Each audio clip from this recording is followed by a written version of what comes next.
Hello and welcome. Today I'm going to take you on a tour of South Korea. And if you're going to take a tour of any country, you should probably start, first of all, where its government lives. Well, in this case, where the government used to live. This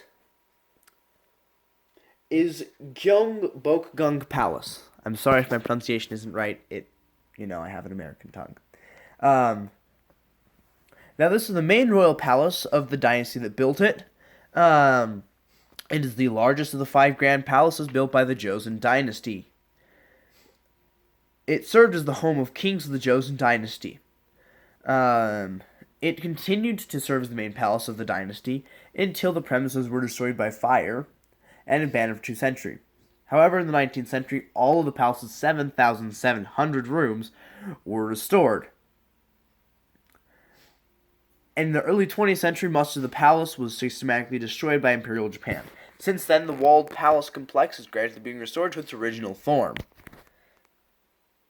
The next place we're going to visit is another palace, built by the same dynasty, and as part of the same 5 palaces group. Alright, this is Cheongdeokgung.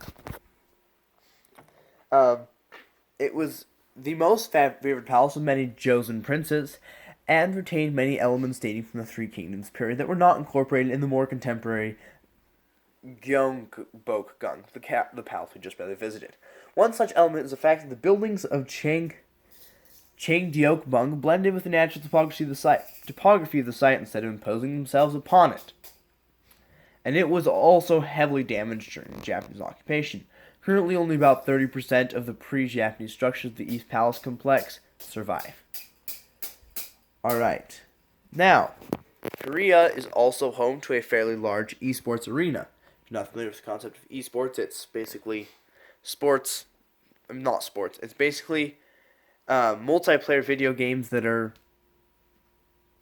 hosted online by people that can spend a lot of money. And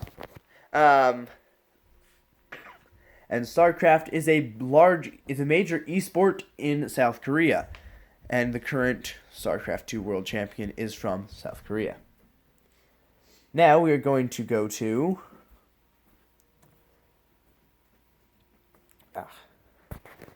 Holosun. This is a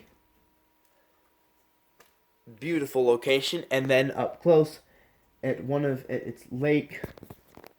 Look at that! Isn't that gorgeous? It's just beautiful. All right.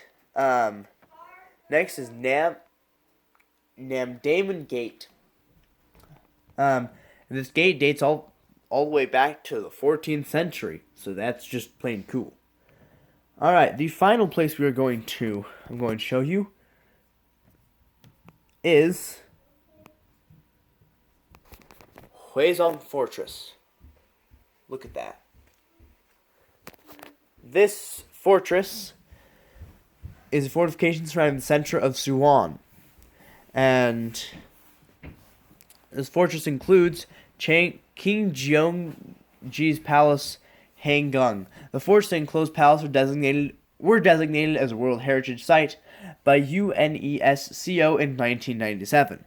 It comprises, among many other features, the palace, perimeter wall, 4 main gates, and 2 sluice gates over the Swone's main stream, which flows through the center of the fortress. This has been your tour through South Korea.